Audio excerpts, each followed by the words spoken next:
Am I the a-hole for wanting my ex-wife to pay rent or move out, even though it will force a custody change? I'm a 44 male, and I am divorced from Ali, 43 female. We were together for over 17 years total, and we've been divorced a little over 2 years now.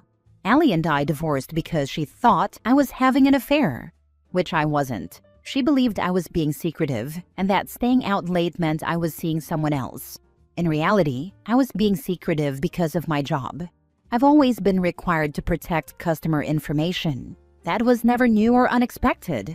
I was also staying out later because my dad was seriously sick. At the same time, my mom is chronically ill. I was juggling work, family, and caregiving. Life meant long days and late nights. Ali ended up hiring a private investigator to follow me, and they found nothing because there was nothing to find. I only found out because I saw the bill. As you can expect, the trust was completely gone, and the marriage didn't survive it. Did I try? Not hard, no. I just felt betrayed. We have 2 kids together, both teens, 13 and 18, whom we had before we were married. They attend a local school system that is truly phenomenal. Our youngest has an IEP for reading, and the level of support they get there has made a huge difference. Keeping the kids in these schools has always been a top priority for both of us, regardless of where we stood as a couple. The problem is that the area we live in is extremely expensive.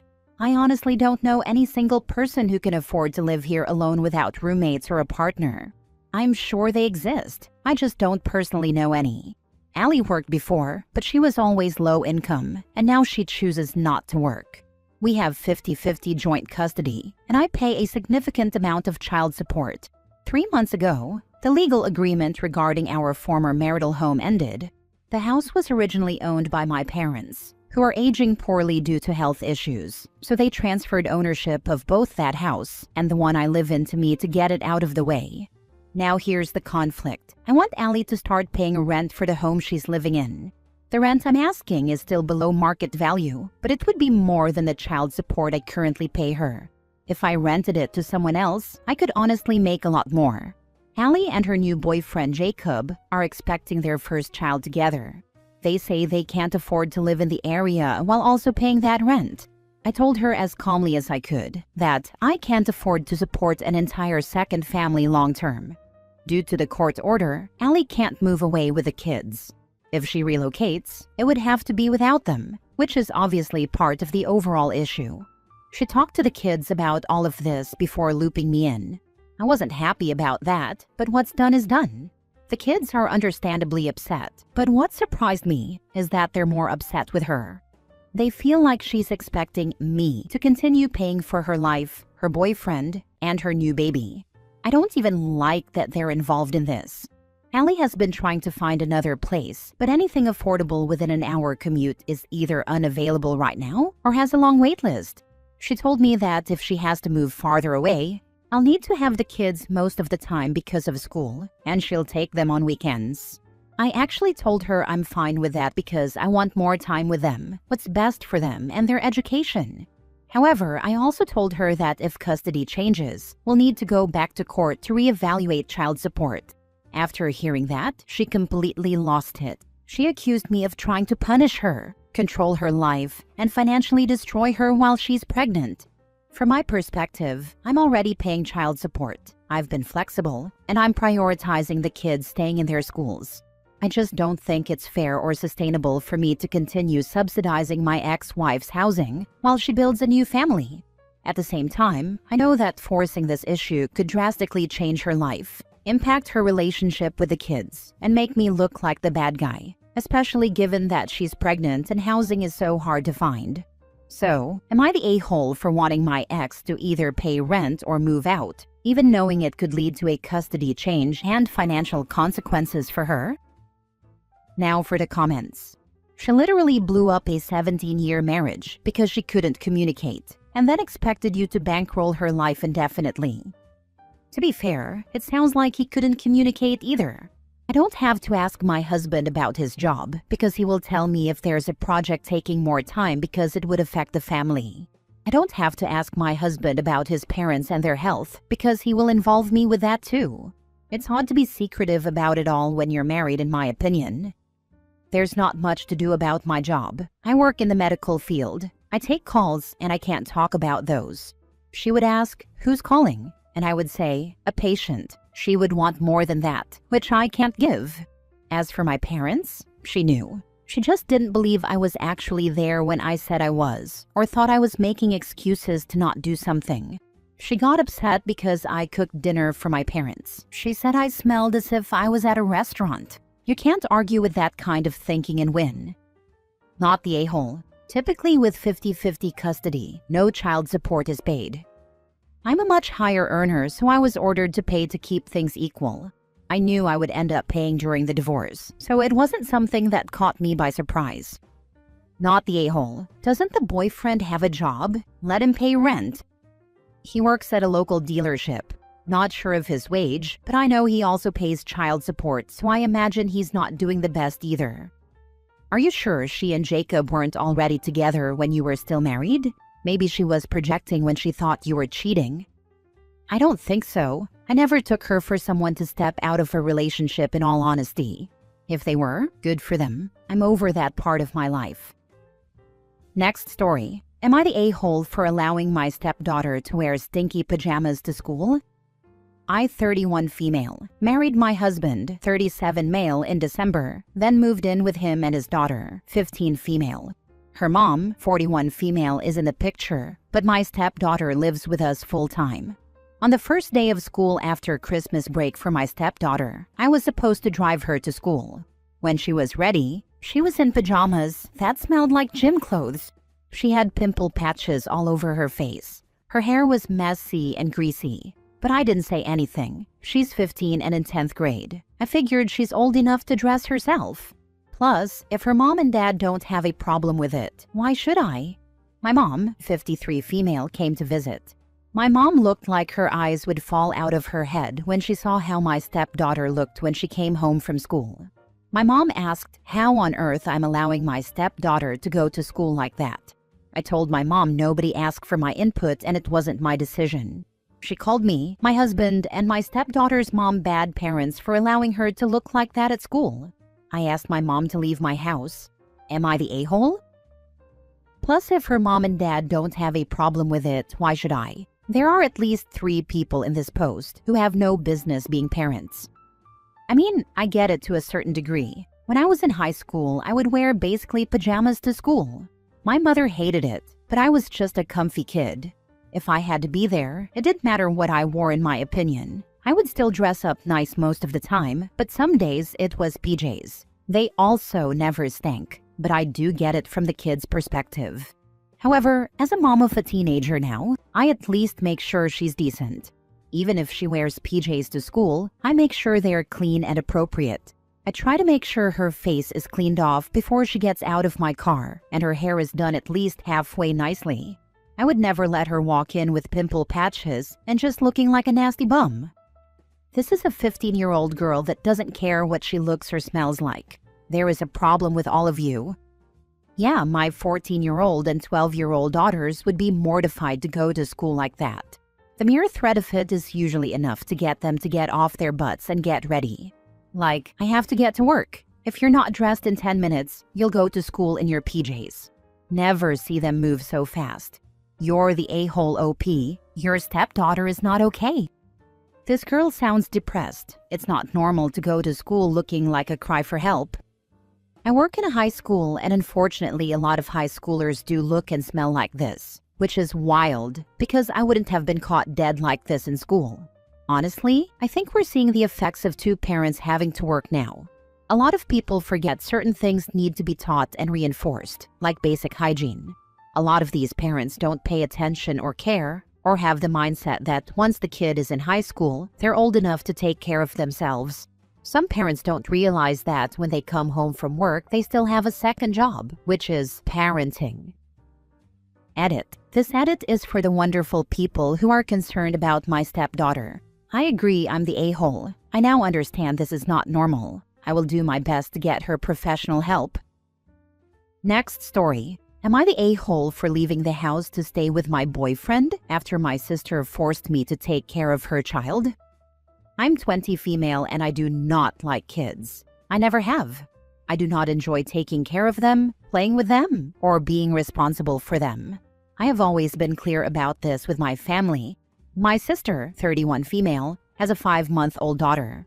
I love her, but loving someone does not mean I want to be a caregiver to the one thing I hate most. A few months ago, my sister started asking me to help her with her daughter. At first, it was small things, watching her for an hour, staying with her while my sister ran errands. I did not love it, but I agreed because I felt pressured. Slowly, it turned into more and more. I was expected to babysit multiple days a week for hours. I had to feed her, play with her, help her shower, and put her to sleep. My sister never asked anymore. She just assumed I would do it and yelled at me when I didn't. Whenever I tried to say no, she would say things like, "You are young. You have free time. You live at home anyway." Or she would guilt me by saying she is family and I should help, and then blame me. I felt trapped and exhausted. Even though I hated every minute of it, I still did it, because every time I complained, my family told me I was selfish and I felt like I was one.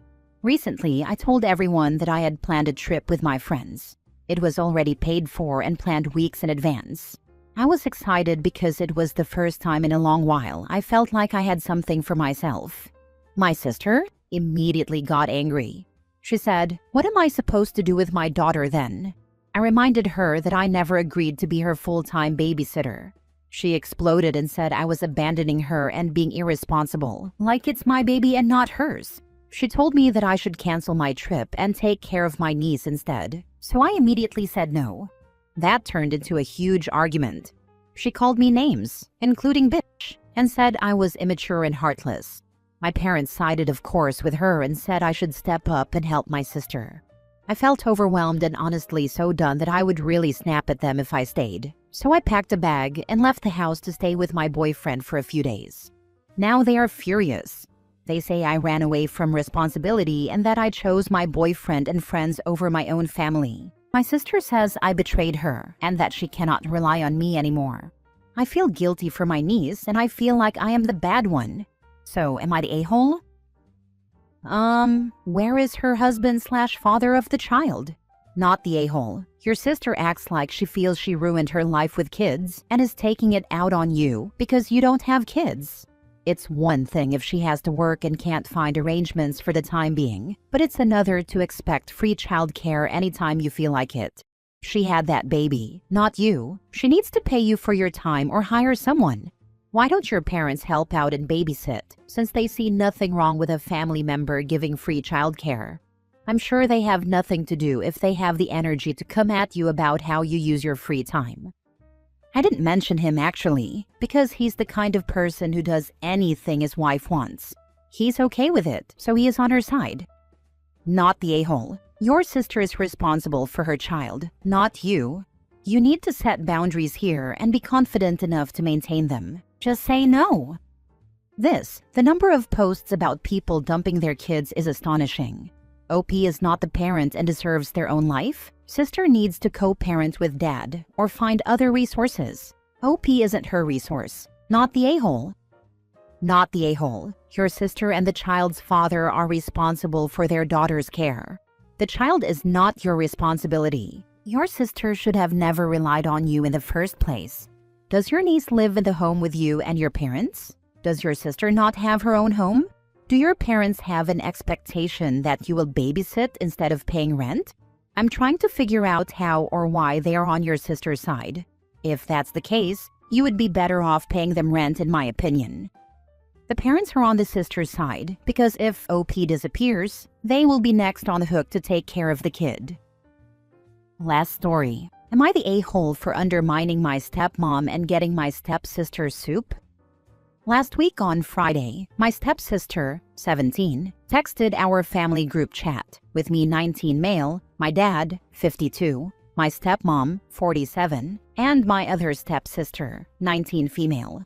For further context, our parents got married 1 year ago, so I never really got to know either of them too well, and we all generally mind our own business. She asked if someone could please grab her soup from a deli place about 2 miles down the street from our house on their way home because she wasn't feeling well.